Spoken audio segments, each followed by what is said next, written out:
Honestly, that was completely throwing someone under the bus right there. That was so good. She's like, drink. I'm like, sure. Right, well, yeah, be careful because there is indeed a drinking game on here that I've failed to also tell you about. But you'll find out, I'm sure. Guys, welcome back. It is episode 54, day 55. Well, who was I first? Terry, unfortunately, not Justin. Again, pips everyone and actually pips Scotty Carter by a second. One second. At least on my screen anyway. Guys, welcome back. Thanks so much for joining us, everyone. Also, Amanda, thank you so much. Christina, Terry, Camel Wines, cool, Brandon, Kendra. Hey, Kendra. Guys, we have another very, very, very special, amazing guest tonight, Rachel Sutter. Hello. Thank you so much for joining us. Now, we have beers. That's not enough. Would you like a glass of wine? I would love a glass of wine. We have a really cool one we opened today. Where's that cheeky little... It's right next to you. It's been like this for the last hour. Legitimately, it has actually been like this for the last hour. It's been a big couple of days. What day is it? Wednesday today? Hump day. It's all downhill from here. It's all downhill from here. How are you guys? How's the middle of the week for you guys? I want to know at home, and most importantly as well, what are you drinking? I want to see what's in your glasses, and it doesn't need to be Unico. In fact, for us, it's not. Have you tried this producer before? No, I haven't. Laura was just telling me about it before, actually. Super cool, actually. We were really, really, really impressed. We cracked this open. And for those of you who are playing at home, we are announcing, of course, and we did every sort of episode leading up to it because we know that people literally sit pressing the refresh button now at certain periods of time. We don't want to be wasting anyone's time. This Saturday, we are taking over the Australia.com Facebook page. So navigate there if you want to watch what Laura and I are going to be doing there for 8.5 million people. Yeah, it's going to be great. No, but of course, one of those things was we wanted to take people through Australia, a taste of it, a taste of Australia via the guise of wine. And one of the hardest places, and we really want to go everywhere, right? I mean, everywhere reasonable. Yeah. And this comes from my heartland. This comes from Queensland. Woohoo! Didn't even know. Queensland I made wine. haven't really had too much wine from Queensland. This is actually pretty impressive. Le Petit Mort, I think means the little death. A little gentile Cuivre. Cuivre is a pretty cool way to make wine. Do you know much about Cuivre?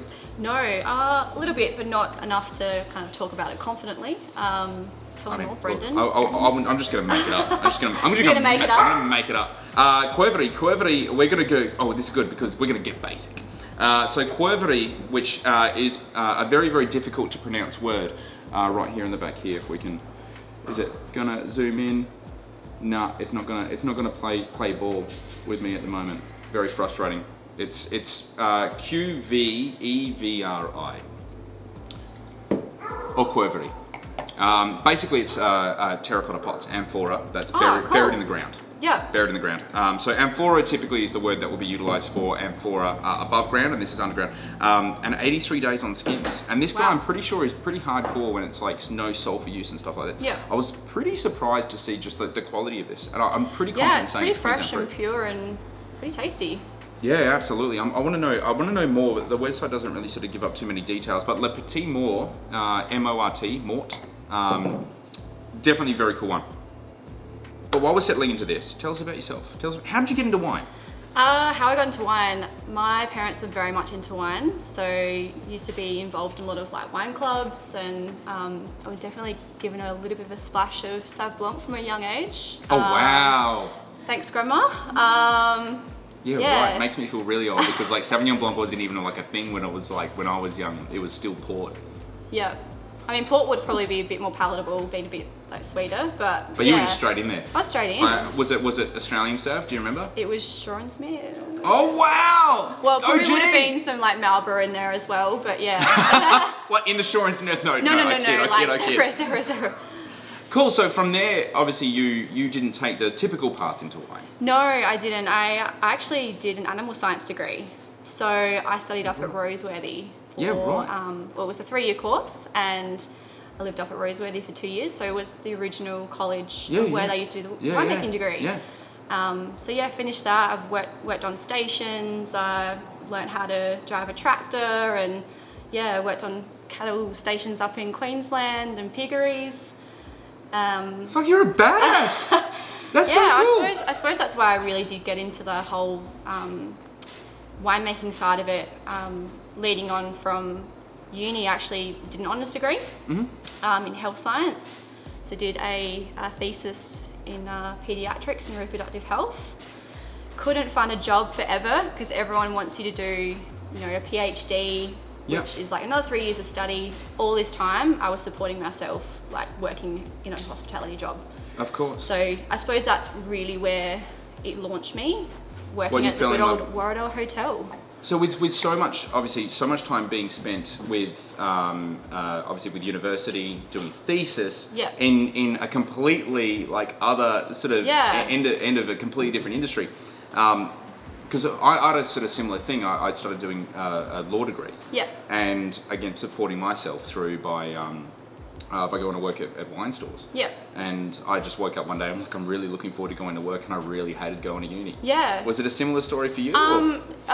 Similar in the fact that my passion was, having that wine with friends after work. Yes, there might have been a few Alicante Bouchers in there. Tasty wine. Classic wine. Rockies, man. Rockford. But we actually, where I used to work at the Warradale, they did training with Samuel Smith and Sons. So we used to get like wine training pretty much every couple of months. Yeah, wicked. So I used to go out to like Jim Barry and out to like Peasley Vale, and so that was kind of where I started really getting into it. We started actually tasting wines blind back then, and kind of. So you're a seasoned veteran. Sure. Well, if there's anything to go with what happened last night, it was pretty amazing. Like we had Mick Sandico on last night. Cool. He's an amazing human being from none other than Jacobs Creek. And it was hilarious. Like at every single stage of this particular wine, he was just absolutely nailing it. I don't even think he realised how good it looked. Oh jeez. But we've seen people that have had no experience in wine that have just aced it. But it's a really great way to train your palate. Well, I think there's so many facets of the wine industry you can work in. I mean, I started in cellar doors, so my first wine job was at Yangara State Vineyard in McLaren Vale. So, awesome. Yeah. Really awesome. Very fun. Very fun learning about organics and biodynamics and Grenache and how old the vines were, and really knowing the ins and outs of one particular brand. Yep. Did a bit of marketing with them, and then ended up in the winery itself. So did 2 vintages with them in 18 and 19. And I actually went over to America to do a vintage in Oregon as well. How was that? Amazing. So I was living in McMinnville, and so for those that don't know, Yangara is owned by Jackson Family Wines. Yep. Which is an American company, and so I was lucky to do a bit of a swap essentially, and was working in this amazing facility that had just been built like the previous year. Americans build wineries. Oh man. They because I'm a techno freak. I love technology. 7 forklifts to choose from.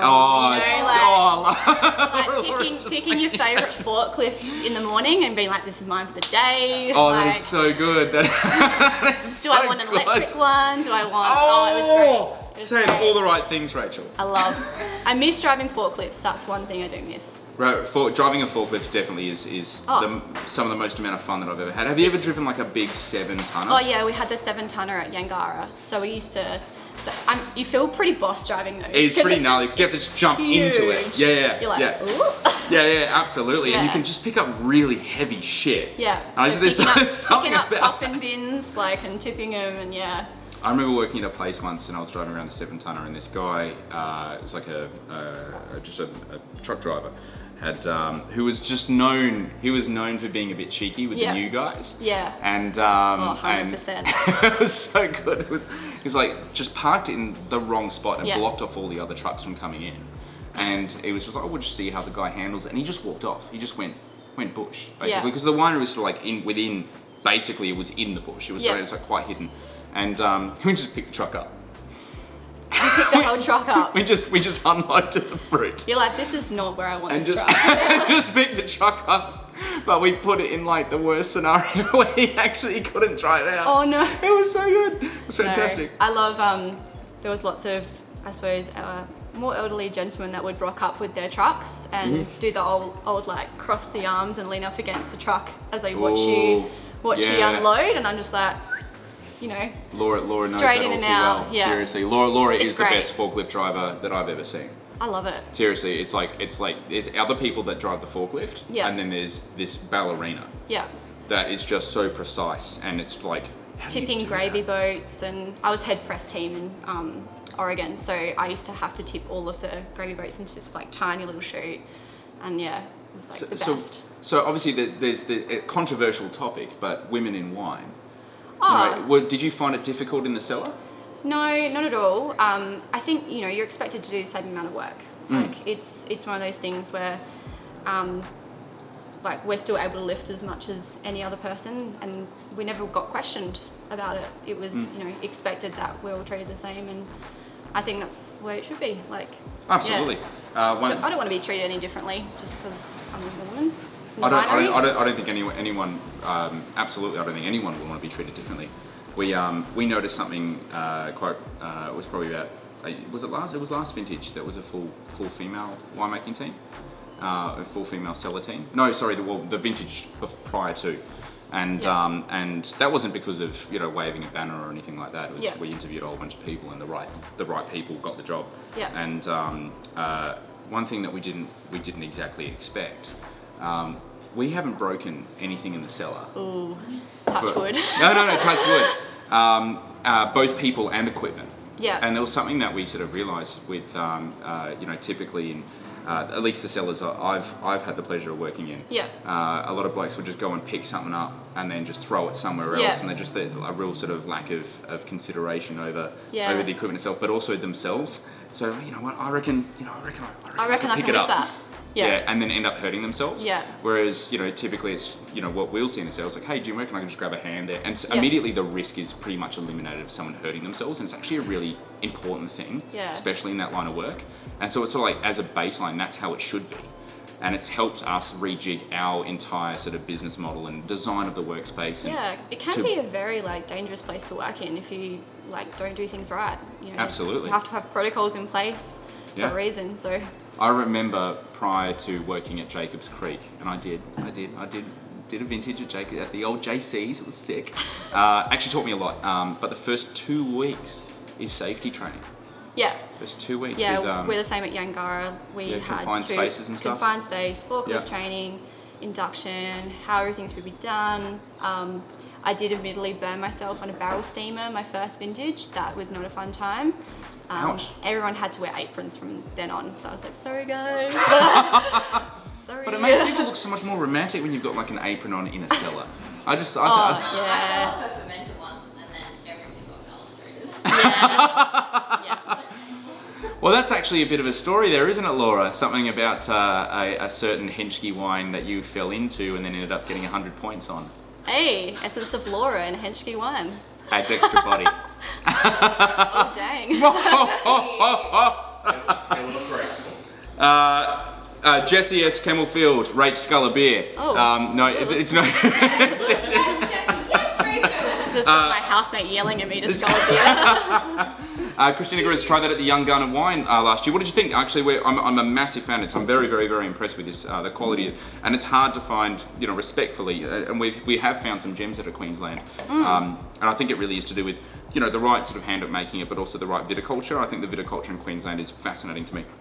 Oliver Parrish having a little Gembrook Hill Pinot. Ooh, lucky you. Oh, there's my mum. Lucky you, Karen. Yes, Karen. The OG Karen. Hey, sweet. How are you? Alpha Box and Dye's Dead Winemaker Society 2017. Is that the Dead Winemaker Society? Is that Dolcetto? Yeah. It is Dolcetto? Yeah, banging, man. Melanie, well done. Wow, that girl's hair looks amazing. Oh, Tash. Yeah. What a babe. So I'm having a Yarra Yering Dry Red No. 1 2016. And I need to qualify this comment, Amanda, aka an orgasm. Was that in reference to the Yarra Yering or the girl's hair? Or the Dead Winemaker Society? I'm not too sure which, but I hope it's Yarra Yering. All right, so you've brought a cheeky little wine for some blind tasting. I thought I'd reuse Georgie's little Cooper Stout. By far the most amazing. Amazing. Yeah. There needs to be a bit of not big label energy, but maybe sort of big sock energy. Hey, this is big label energy. All right, I think that is definitely warranting the graphic. Firstly, big label energy goes out to Coopers, and it is, of course, the only sport left in Australian television. We have a couple of glasses here. I've never used black glasses before. Yeah, it was the first time for everything. Oh my god. Yeah, seriously, seriously, it's going to be really good fun. I swear, I won't look. Oh, thank you for hiding it for me. Alrighty.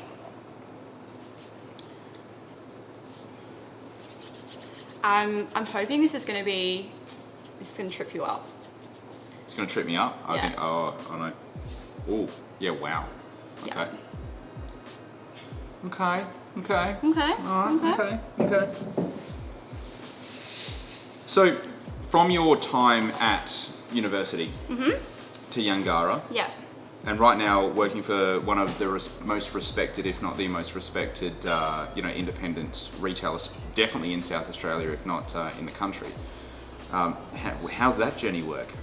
So after coming back from America, I actually worked at Hellbound for a bit. Sorry, Terry. No, I didn't. Sorry, it's just Terry was like, comments down. What's the wine, Laura? And I'm like, oh shit. Oh, that was a close one. Wow, Laura's got a really deep voice today. So I actually worked at Hellbound for a bit, obviously with Louis and Reggie and Georgie, my now housemate. So that's how we met.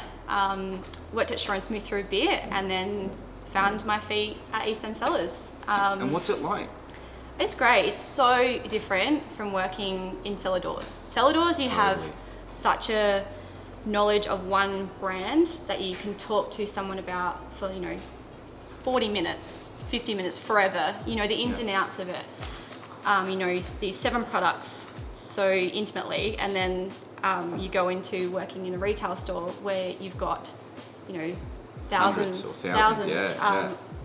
beer, wine and spirits that you need to have maybe a 10-second spiel about, or know at least something about them to be able to sell that to a customer. Do you know, I worked 8 years in retail, and the secret I found was just saying yummy. No. Well, pass me back. It's really yummy. It's just really yummy. Super yum. Super yum. Super yum. Oh man, it's super yum. Yum juice.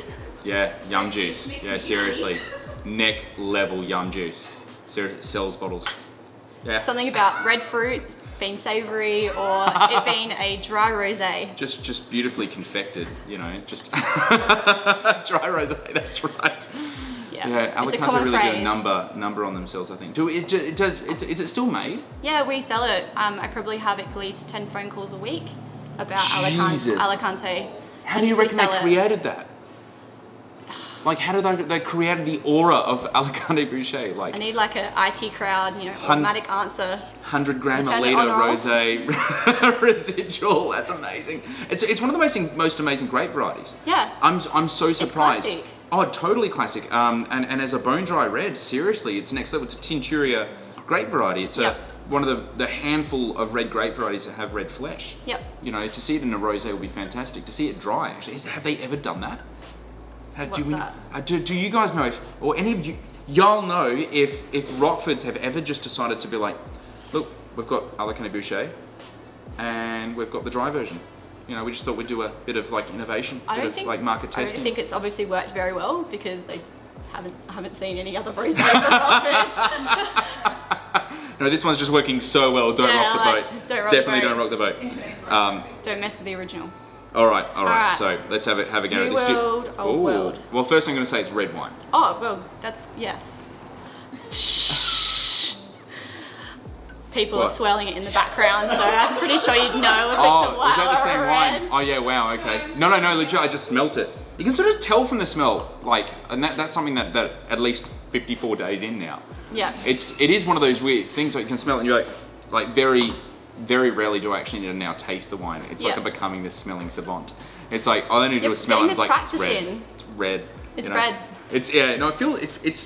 I keep saying it feels red, but it is one of those things. It's a feeling. It's not so much a quantifiable thing, but smells and feels red.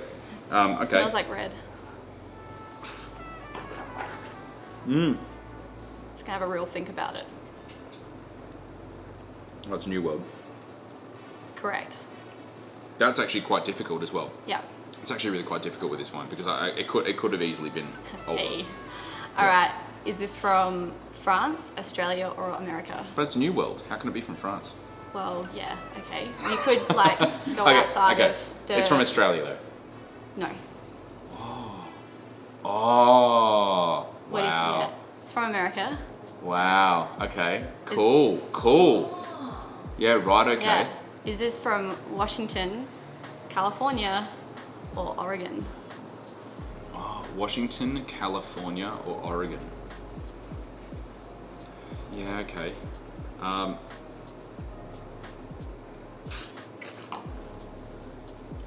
This is going to stretch my bounds of like comfortability, so I'm going to have to work on like another level. Knowledge. Firstly, the palette weight and shape's not so like rich and dense. Yeah. Really quite. There's a leanness to it. Absolutely. Tells me somewhere that isn't achieved. So I don't think it's. I think California's out. Could be Oregon. Could be Washington State. I'm going to go It is Washington State. You're asking, but like. Yeah. I'm going to go.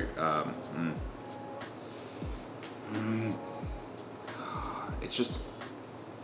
It's also made in a style that I just don't think people, if they made this wine in Washington, like Seattle folk just wouldn't accept it. Yeah. I mean, they accepted, was it grunge? Like basically Seattle created grunge, but I don't think that they accept this in their wines. They really should just kind of get with the times. Oregon though would embrace this with open arms. I think it's Oregon. It is Oregon, yeah. Banging. Yeah, this is cool, this is fun. Yeah. But the really cool thing about Oregon is it's got so many AVAs. Yeah. So they've got 18 AVAs, so I'm not gonna like go too crazy. Is this from the Willamette AVA area? Damn it. Yeah. Or Rogue Valley?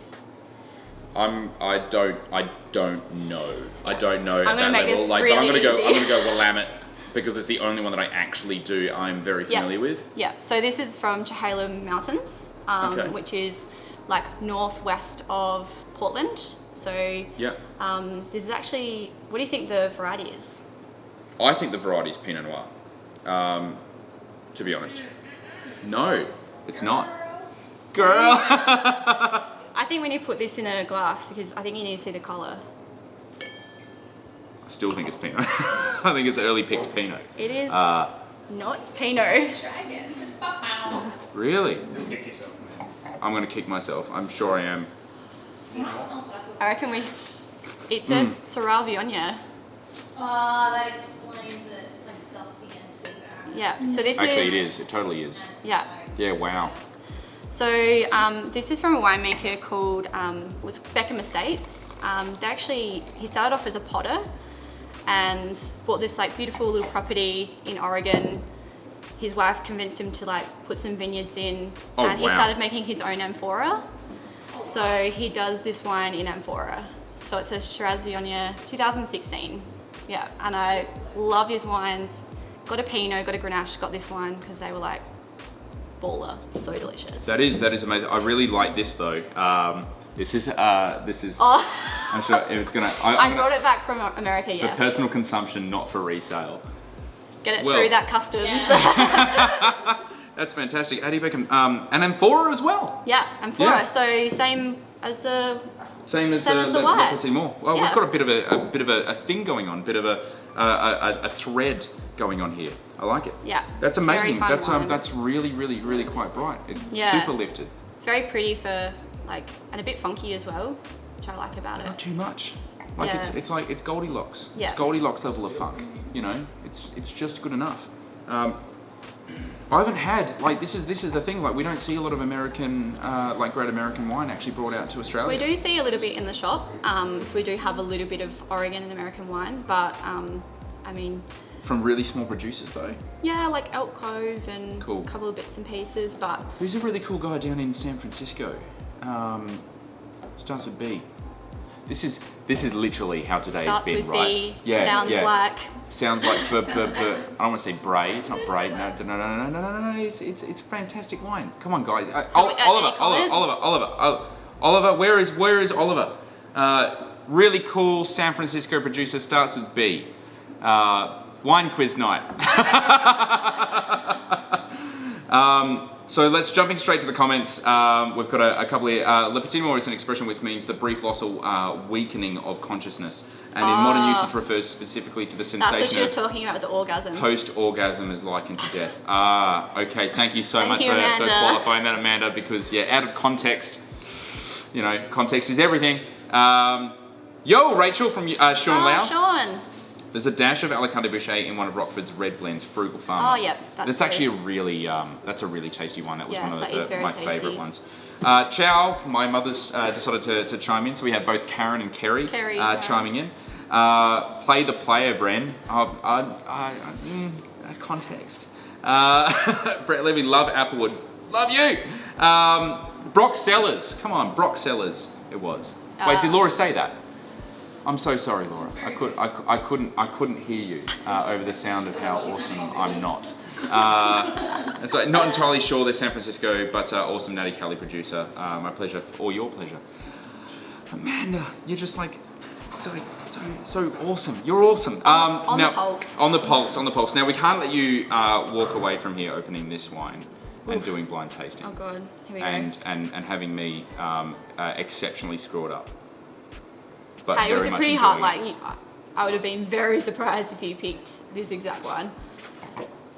It's delicious though, it's delicious. You're welcome to grab a bottle off the back wall. Has to be green. It's my favourite colour. Oh, really? Evidently. Yeah. All right, we're going to crack this one open and we're going to have a crack together. I'll give that to you, Joan. To see how we actually go. So, East End Cellars, we're trying to obviously talk about a 10-second story of each producer. How do you actually do that? Well, drinking a lot of wine. I think the really cool thing about working at East End is I know that the guys actually at the moment will be drinking a wine because it's Wednesday and we have a regular that comes in, Ian Pollard, who actually brings in lots of wine for us to try. And we all get together, we talk about it, so I have done a bit of blind tasting. I'm probably going to screw this up, but we'll see. It's normal. I'm used to it. Screwing it up, that is. Yeah. No, we do a lot of opening really fun bottles and chatting about it, and working with some really awesome like-minded people I think really helps as well, to always able to ask questions of other people, because starting there was pretty daunting. Yeah, I can imagine. I know it's got quite a reputation. Wine, and I think living in Adelaide as well, you get exposed to so many different producers. I was lucky to do a lot of stuff with Jimmy at the Fruitful Pursuit. Cool. So I did a couple of events with him, and going out to Honeymoon Vineyard and Vinterlope when they first started, and Craft before they had the cellar door. So yeah, doing stuff like that, you get an amazing knowledge, but still always room to learn. Totally. Yeah. So obviously working for a retailer, because the most restaurants haven't actually closed up. Oh, sorry, most restaurants have closed up, but no retailers really have closed up at all. In fact, you guys have probably been busier than ever. Yeah, well, as we found out, alcohol is an essential item for this whole situation. We definitely saw a lot of people coming in, stocking up in the first couple of weeks, almost a bit panic buying of wine. But yeah, it's exciting now that we're almost getting a little bit more excited back to norm in South Australia here, but still a way to go.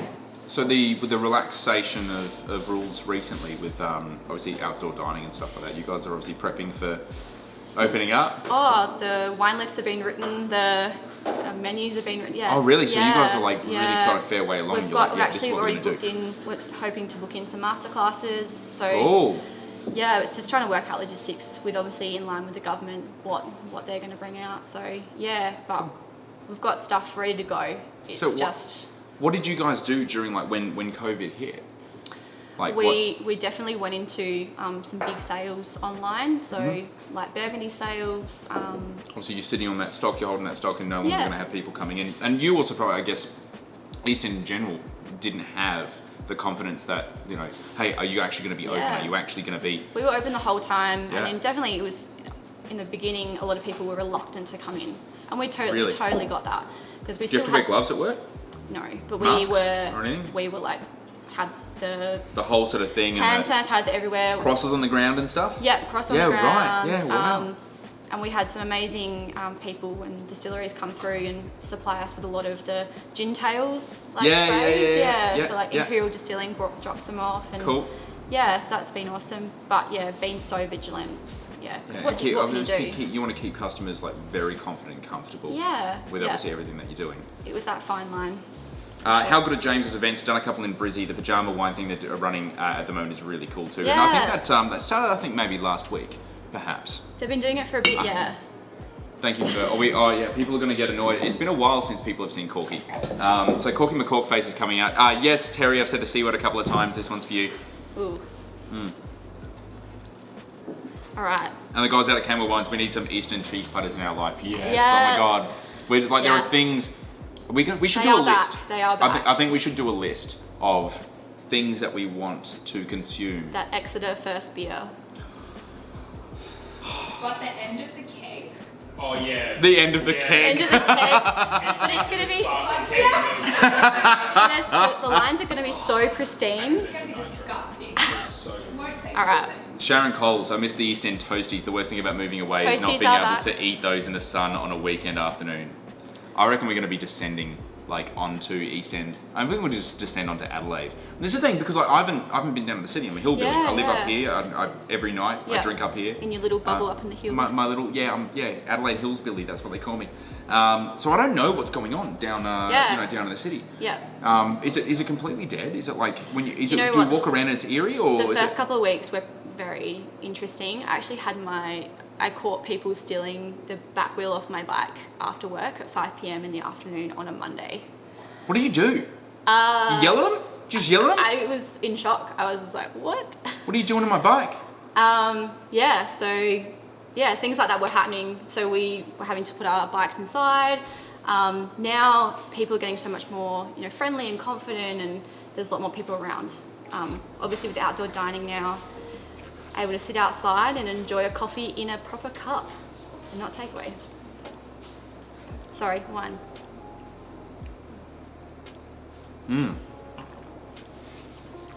Well, this is definitely from one of the Natty Bros. Mm-hmm. That's definitely where this is. All right. Yeah, sorry, put the comments down. Sorry, Noah, my bad, completely my bad. Wow, okay, this one's going to be definitely. This is actually something that it brings up something quite fascinating. Like, do you already have an inkling of where this might come from? A little bit, yeah. Yeah, and this is something that I think is really important to note because, like, the wines that we had last night, say for example, Jacob's Creek at St Hugo. Yeah. Amazing wine with a remarkable heritage, 2016 Coonawarra Cabernet. And it was an amazing friend of mine, an MW, who sort of made me so incredibly aware of something that, because we're very passionate about natural wines, it's sort of like, it really is the drink of an entire demographic, really, Oh, we it think about spans. it. Yeah. Yeah. And he said, a heavily oaked Chardonnay, for example, Yep. showcases its winemaking as arbitrarily or as much as something like this would. Yep. And when you have that heavily oaked Chardonnay, you pretty much know where it's coming from. Yeah. And when you have this, you pretty much know where it's coming from, but for a very different reason. Yep. And that's something that I find really quite fascinating because It has a watermark of where you think it might come from. yeah, but based on a human's non-interaction Yeah. with something as opposed to a human's interaction with something. And I think that's what we were trying to avoid, and then we ended up sitting at this sort of level, and it's like it's variety, area, sub-region, I don't know what it is, but I know how it's been made, and therefore I know exactly where it comes from. I'm kind of like it's cool wine. I'd certainly smash it. I think it's good fun, but the variety is starting to become lost on me at this sort of level. I don't know, speaking of white or red. You're meant to answer that. We ask, you answer. Yeah. No. What do you reckon? What do you reckon? I'm gonna say rosé. Yeah, I was gonna say orange. I'd say it's more orange. Okay. Yeah. It's more. I'd say it's more orange. Well, yeah, I'm not sure how much skin contact it's had. Oh wow. Okay. So Okay. there's definitely white varieties in it. Yeah. Okay. Okay. So next. Next question. New World Order. New World. No, 100%. Yes, New World.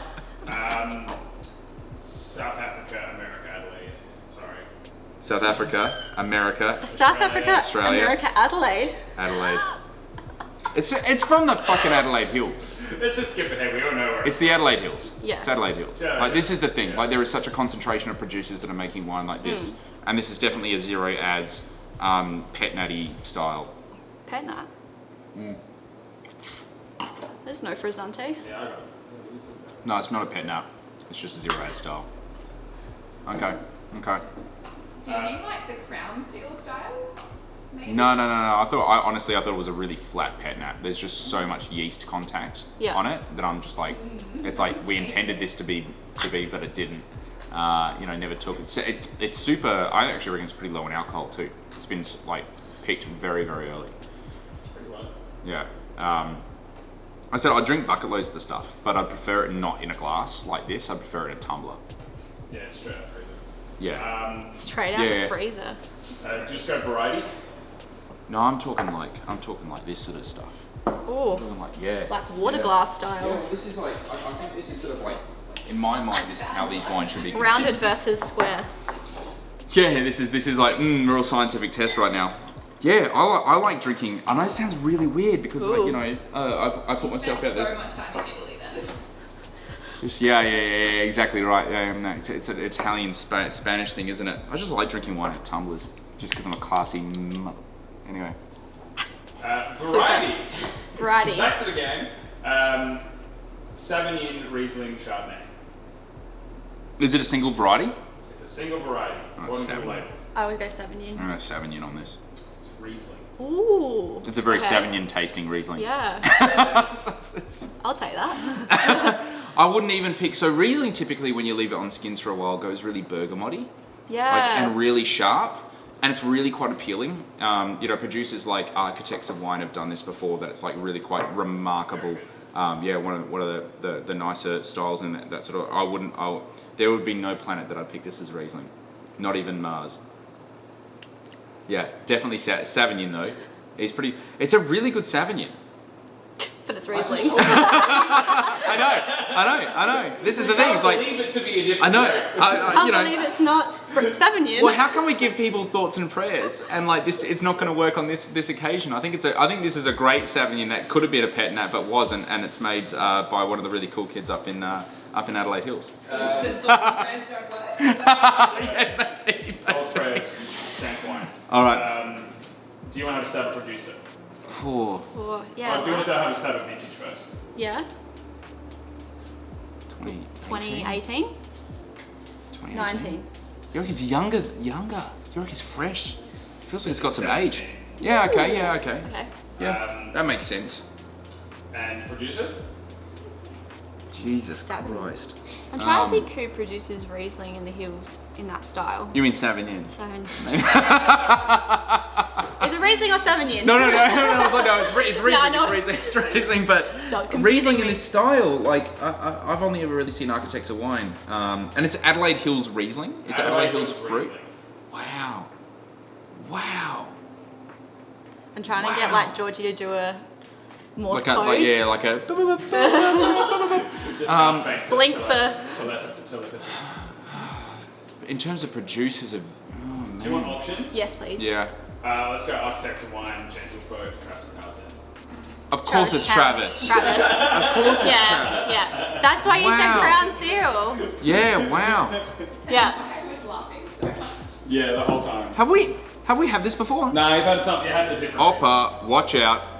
I made a great one. Riesling taste like Sauvignon.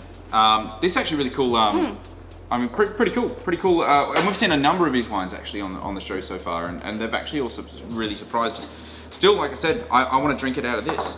I hope it's not like stupidly expensive or something, and it's like a flagship wine, and I'm like, Bastardizing it by Travis putting it in a seems to be tumbler. a really, really, really cool dude. Where he's like, I think he would be kind of down with this. I hope.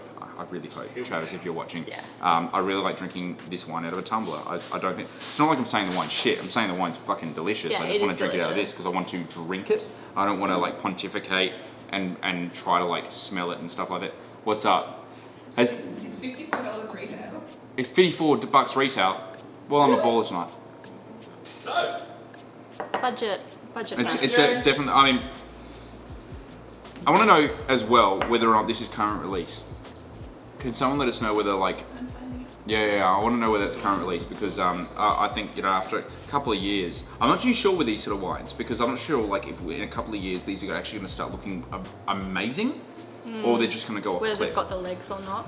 Yeah, because quite like skin contact, we have seen remarkable old Radicons, for example, that have seen like an absolutely. amazing amount of oxidation, and they kind of look like this in their youth, and they can go really amazingly well. Well, they can not. I'd be fascinated to know, like, have a couple of these in a cellar and just as a sort of like a curio, as something super fun. I don't know. What's your thought on it? I really like it. I mean, it's got a complexity about it, but also good acid to keep it nice and fresh. Karen Sutter, very elegant spit. Oh, thanks, Mum. Very, very elegant spit. So, I would like to know most importantly, and this is probably the most important question. Oh, wow, okay. Why do you love wine? Because you've done such an amazing, study. You could have gone into, you could have been, I guess, was it veterinary science or animal science? Well, yeah, I could have been working at a Pediatrics, farm. run a thesis, you could have done all these other things. Yeah. Why wine for you? What's the thing? I think it's the community, like the amazing people you meet in this industry, and there's so many facets that you can work in that if you don't find your feet in one area, there's probably another that you're really gonna like see. Really gonna love and enjoy. Really, yeah, absolutely. And a lot of my social life evolves around wine, and probably yes, also my work, which sometimes you need to split the two. But I love it for that respect. That it's an ever-changing industry, that we're learning different things all the time, and there's new varieties, producers coming on board, and new wines to try. Like, why not? Absolutely. Well, it's always, that's the thing. We say there's always another vintage. Yeah. When things go well, things go bad, doesn't really matter. Yeah. There's always another vintage. 100%. And for us, that keeps us super interested and super engaged. Yeah. Even looking at wines like this, constantly I'm surprised, and in remarkable ways, absolutely remarkable ways. We had, and I've referenced it a couple of times because it really sort of like, it's one of those comments that just really hit me. Yeah. And I think it really hit everyone else that was chiming in about, we had Nikki Friedley on. Yeah. Nikki. Beautiful and African. amazing human being. Yeah. And really took it to heart when it was deemed that the industry that she works in was deemed non-essential. Yeah. And you sort of talked about just then, the thing that really gets you into wine is the community. Yeah. Behind the social aspect. It's been really of it. hard. Like, all my friends, pretty much 80%, 90% of friends have been hit so hard in this time, and a lot of them lost their jobs, and even my lovely housemate Georgie, went through hardship as well, and being in the job that I was, luckily I was full time and was able to be kept on. But other people aren't as lucky. And it was luck, wasn't it? Yeah. I mean, when you see friends going through that, it's so hard. But we are a community and we do stick together, and there's been some amazing initiatives that people have done, like the Chefs on Wheels, and it's awesome.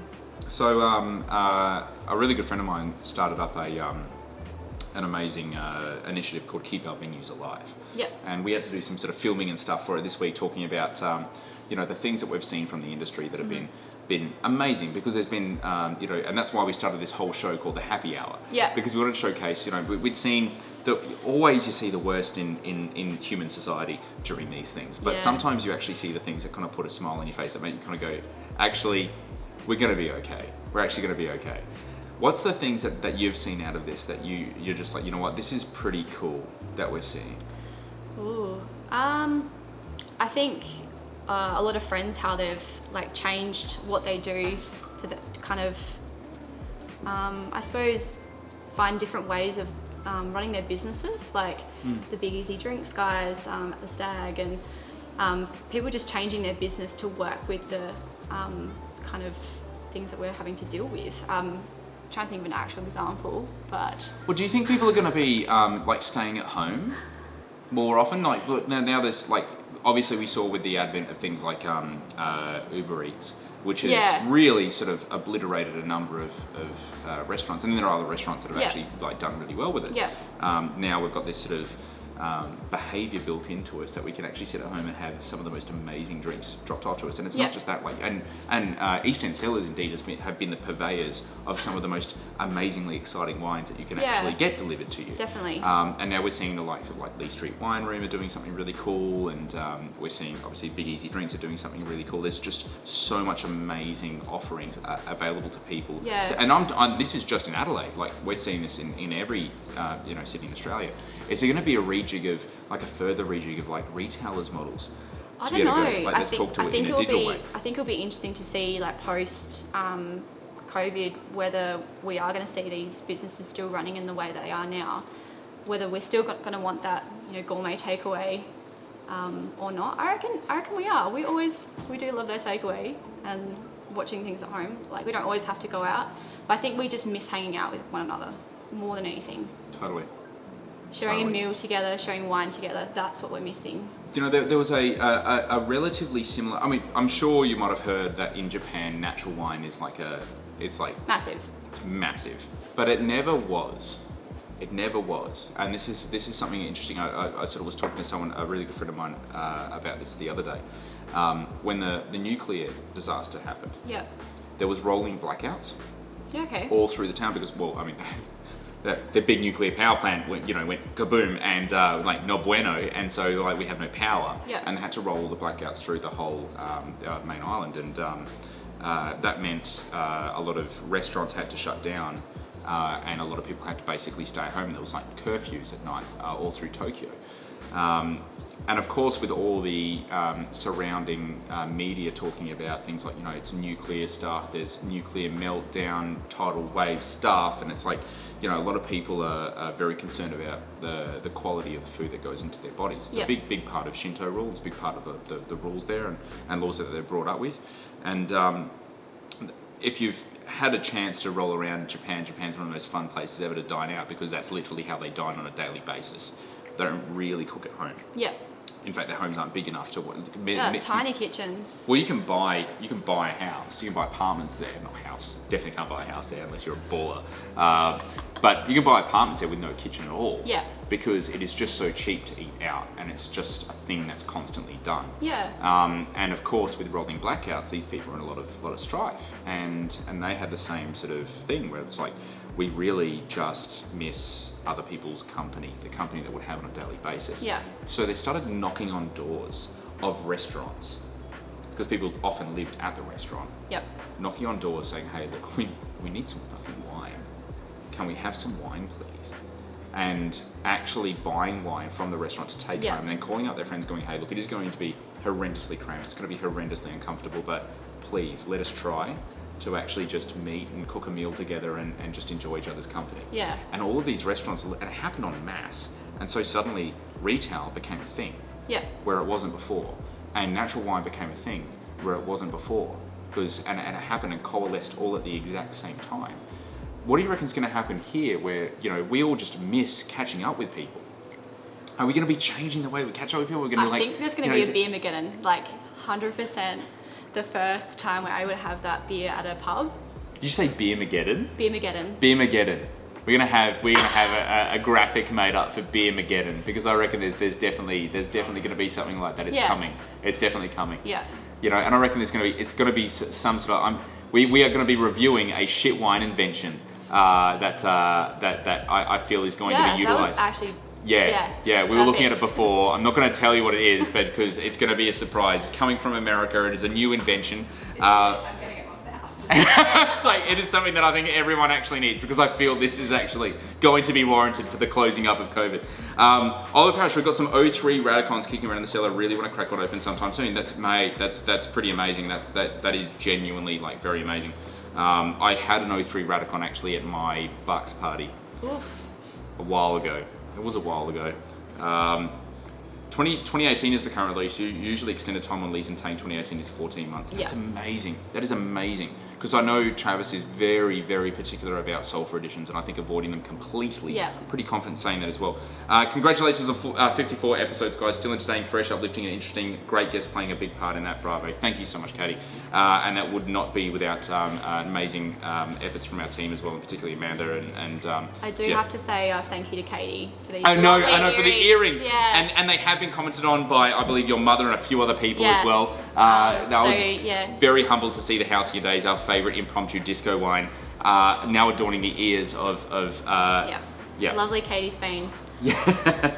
I think post-COVID people will want to go out and there will be a surge, but people also expect to retain the home option. Yeah. You may start to see blended businesses. Yes, and definitely. there was a call, I believe, this week for like the new, because in Melbourne they've always had this, where if you opened up a restaurant, you can get a takeaway license as well. Okay. Where they've got these blended businesses of, Yep. of sort of retail and not. But now we've sort of introduced this. I've always said South Australia should definitely have one of these. Definitely have like the sort of, and only until now we've really only had pubs that could really have that, blend those two sort of things together, and those licenses are few and far in between. But I think it's fantastic for someone to be able to come in and actually buy something take away, because it's like, you know, a venue, a restaurant is a hub of culture. Definitely. It's a hub of bringing people together, conviviality. And I think it's a fantastic option for someone to be able to take that home with them, And rather than usually- exclusively enjoy that when you're out. And usually the wines that they've got on their wine list are stuff that goes with their food as well. So, you know, personalised wine tasting within that restaurant, you know, usually they've got Perfectly producers tailored that, for. you know, go perfectly with their cuisine. So Now, speaking of going perfectly with cuisine, tonight, being Wednesday night, is indeed junk food wine night. And I was very humbled to see that you've actually brought something. talking about Japan. Yeah, talking about Japan. This is probably one of the most sort of just, oh mate, Oh, look look at that placement. That was just too good. That was just too good. It's like you're media trained or something like that. No, not is it pokey or pocky? Pocky. Pocky. So, I admit that I have not considered this junk food. What? No. It's pretzel and chocolate. It's a way of life. It is literally a lifestyle. The pokey lifestyle is the Pretzels lifestyle. and chocolate come together to create pocky. So good.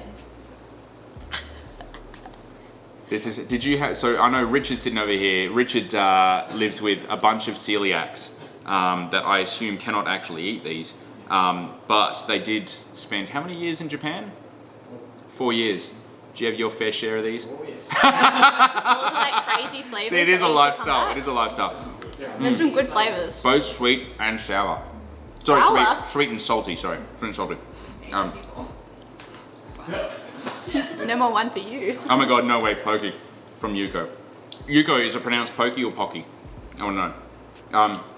I've been eating so much pokey and ISO. Amazing. Oh, I have to say, it's also Katie Spain's birthday tomorrow. She's like turning 25? 21? No, I don't know. I actually don't know how old she is. It actually doesn't matter. Happy Doesn't birthday. matter. Happy birthday. It doesn't matter. Happy birthday. Happy ISO birthday. In fact, you know, you should do what we're doing. Just like live stream it. Live stream it. Seriously, you can do it on like a webcam. Just hey, you know, just crack open a bottle and have people share wine with you. It's fantastic. I will totally do that with you. Or the matcha. I have seen the matcha Yeah. pocky. I got to get clarification over Pocky. like how it's pocky. Every time you question something in Japanese, just pretend to be like a cute schoolgirl and say it like that. I'm not going to do that. Pocky! I'm- Georgie just did Pocky! I don't think it's gonna really work. Wait, she! It's pocky, not porky. Pocky. Pocky. That Say is it the with me. pocky. Definitely pocky. The age conversation can stop right there. I totally sorry, agree. Katie, we're I'm really just. sorry. I'm 29 and a half until the end of COVID, in my opinion. Now, this is an amazing food to try to match with. I think it's very challenging. Do you reckon what was the Well, chocolate, that was the chocolate little and cheeky Syrah, I feel like. so did you oh my god, I they did. have little things on them. You're supposed to eat them from this end. They're like a little, Yeah, no, but they have little like marks on them. yeah, like pretzels. Yeah, but they're like, is that intentional? It's so Japanese. Getting so deep like into so- the pocky. Getting What even is this snack? What's even what? What's Seriously. even a snack? You know we'll be in French tomorrow. Katie, How long do those videos take for you guys to make? Because seriously, that is quite Amazing. remarkable. Have you seen them? Of course I've seen them. They're utterly remarkable. Absolutely not I had remarkable. an outfit all ready for Reggie's 40th. And Ian Hooper, sorry, is his first comment Oh, for the Ian! night. We do our Westset Level 3 together, so we're doing it currently online. Yeah. It's been very interesting trying to keep up with it because all our Westset is now gone online. So I'm doing my Level 3 at the moment. So how do you get the wines? We don't. Sad face. So I've been supplying Ian with a couple of wines within the topics we've been doing. Well, Ian's comment was this little cute schoolgirl thing is going to take Unico Zello into a weird zone. Yeah, no, Brett, already there. Seriously, we were there at episode like 30. Seriously. Ian So- in Japan, though, being a cute schoolgirl has changed my life. Sorry, what? Sorry, we lived together in Japan, Ian and I. Ah, okay. That's good to have. See, context. This is what we've learned this episode, is that context is everything. Wow, I'm like eating a lot of these. I know, seriously, Oh, wow. this is a really snacky show. The first time we ever opened up snacks, we opened up it was Cheezels, I remember. I will never forget. Oh, Jesus. Cheezels and sparkling wine. Just any kind of sparkling. It's basically Cheezels and I bubbles. do love a good salt and vinegar chip. Smith's. We did Samboy. I know, I'm a Smith's salt and vinegar, the crinkle cut. That's the classic. Is that, Classic. I thought Smith's was always the thin cup. That's Thins. It's like matter of fact. I love this. I love it. Okay, fine then. Twisties. Cheese or chicken? Oh, don't start because I feel like cheese is the ultimate flavour, but chicken is a spicy little sister twisty that is also delicious. You can't sit on the fence with this. You have to actually choose. You have to choose. This is like smooth and crunchy peanut butter in our household. No, it's not really. That nearly broke us apart. Day one. Day one. Really? Day Smooth? one. Okay, guys. Smooth or crunchy peanut butter? Crunchy. Crunchy? No, I'm crunchy, but Rachel sat on the fence. So I'm No. making sure. Yeah, Audi- you can't. You Audi- said crunchy? Yes, of course it. I'm with fence sitter. I'm an absolute fence sitter. Is it like dependent on the season or dependent on the... The season. Yeah, like I'm trying to The ascertain vintage. the logic behind... It was a warm year. It was a warm year for the Peanuts. peanuts that year. The vintage. It's dependent on the vintage. I love No, that. it's total mood. Sometimes you want crunch, sometimes you want smooth. Everyone, look at this. Crunchy, crunchy, crunchy. Cheese of the great choice, crunchy, crunchy. Smooth. Yuko's got a smooth. Yuko's got a smooth. Hey Yuko, I received an email today from ye old premium wine card people. They're sending us the card. It's happening. Only 2 weeks too late. But Sounds it's fake. happening. I love the sash, Rachel. Seriously, legit sash. What was your favorite American junk food? I feel like everything in America just has like a billion times more salt on it. So even just the humble kettle salt chip literally took a lining of your mouth. Like it was so salty. And I love salt. Like We've been debating this. I love salt, but that was intense. Like We've been debating whether or not because these are obviously pre-packaged junk foods, but there's other foods outside of pre-packaged foods. You know, there's Big Macs, there's Happy Meals, there's cheeseburgers. Yeah. Just cheese. And in America, I have a thing that to entertain myself when we were traveling around, because we're traveling around at such an epic pace, like no more than 2 days in the same spot. And Laura and I would actually split up. And so we'd go around, 30 different states within, like a 2 to 3 week period. It's a very hectic schedule. And our challenge, the challenge that came was like, you need to go and get the iconic junk food Oh yeah, definitely. or fast food, right, from that place. So if you're in New York, it's Red Slice. But then we found out if you're in Brooklyn, not Red Slice, White Slice. If you go up to Maine, it's lobster rolls. In Boston, it was like fried clams or clam chowder. In Chicago, it was an excuse for a pizza. Deep dish pizza is not a pizza, it is cheese quiche. Just saying. In Nashville, it's fried chicken. Hot chicken. In New Orleans, it's fried chicken. That's the OG. That's the origin of fried chicken. Yeah. Trying to think what Oregon. Well, Portland they do a lot of vegan food, and Of course they do. It's Portland, Oregon. Is it Yeah. voodoo donuts? it's Voodoo Donuts. 100% Voodoo Donuts. I've not actually been to Oregon before. That is the one place I haven't been to. I know in Washington, it was like, it was I mean, look, they're very sort of primo people. It was oysters. You know, you couldn't really find junk food in Seattle. They're just too perfect. Oysters. Yeah. But I have to say, probably by far my favorite and the most dirty looking was the Coney Island dog in Detroit. That was just, I've never seen anything like this. In fact, I've never seen another rendition of this anywhere on planet Earth. Was it just like cardboard and a stick? Yeah, so it was like, it's a hot dog, right? But really small, and they had a sausage, and then it was just mince, and then about an inch thick layer of cheese over the top, and you can't pick it up. You actually can't physically pick it up. You have to cut it up. Because it's so soggy. So like Seinfeld spec? Like it was pretty like bad. With the Mars bar? It was pretty bad. But it was so yummy! It was like definitely at least the calorific intake for about 2 to 3 days. Yeah. I think you kind of need that in like the cold winters in Detroit. You kind of like, might be 3 days between meals or something. Yeah. You need your Coney Island dog. Up. Yeah. Absolutely. Wow, we got so many people for Crunchy. I think Crunchy kind of wins it. I prefer Crunchy as a kid, now I prefer Smooth. I don't know why. Weird. You're weird. No, so it's like the most amazing things that have actually come out of COVID right now is learning everyone's preference for Crunchy and Smooth peanut butter. Cheese twisties, unless I've been in a swimming pool, then chicken. It's very specific.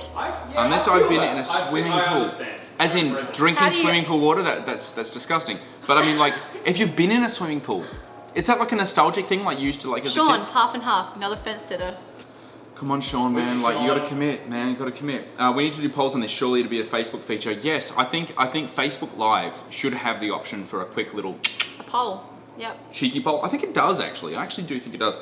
Best USA food: bucket of wings with a gallon of beer at the baseball. I reckon that's awesome. I reckon that wins.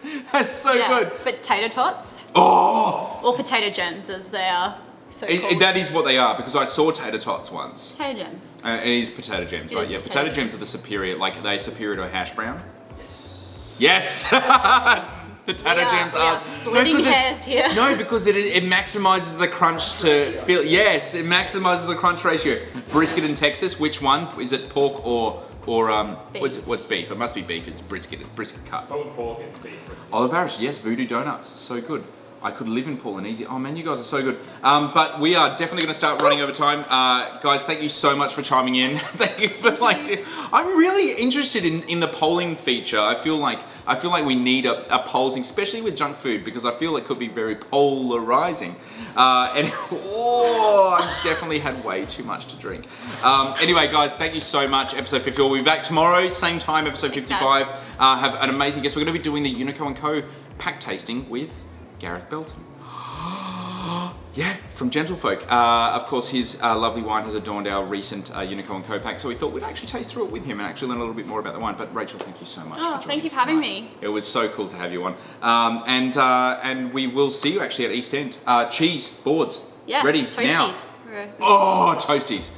I would love a toastie made by somebody else. That's the thing I've really been missing is serving a food. Just serving a food made by somebody else. Yep. That's not take home. That's actually sit in and dine so it's crispier. Anyway, guys, thank you so much. See you tomorrow. Have a good night.